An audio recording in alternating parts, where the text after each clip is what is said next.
Si on parle de l'intelligence artificielle sur l'usage de l'internaute consommateur, c'est évident que Google ou Facebook ont les datas et une avance considérable, ou Amazon d'ailleurs, et ça sera très difficile de le rattraper. Mais le champ d'application de l'IA, il est extrêmement large, il touche tous les verticaux, toutes les industries, tous les secteurs. Donc il y a plein d'endroits encore absolument non défrichés.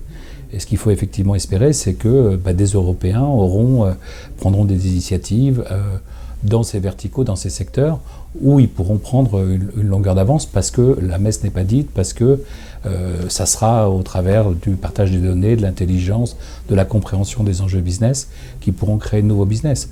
Donc si on parle de mobilité, si on parle de santé, si on parle de sécurité, si on parle de finance évidemment, on voit qu'il y a un champ absolument incroyable. Et de ces secteurs peuvent naître des grands champions français ou européens avec des entreprises basées sur l'utilisation de l'intelligence artificielle. Je crois que la situation par rapport à l'époque des pigeons, elle a bien évolué.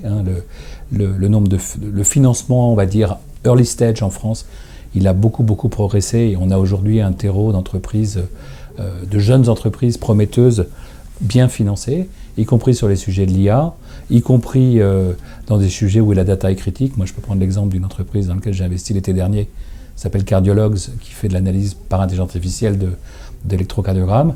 C'est grâce à des bases de données qu'ils ont pu collecter à différents endroits, annotées par des cardiologues, etc., qu'ils ont pu entraîner leurs algorithmes.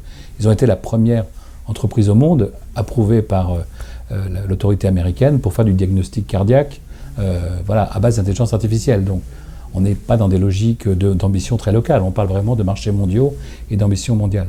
Après, c'est vrai qu'on a toujours un sujet de comment financer une hypercroissance, comment financer ce qu'on appelle les scale-up. Là, en ce moment, il y a des réflexions politiques dans la loi PAC, comment mobiliser l'épargne des Français, des Européens pour ne pas dépendre trop des investisseurs américains. Donc évidemment, tout n'est pas parfait, mais si je compare à l'époque des pigeons, on peut dire qu'on a beaucoup progressé.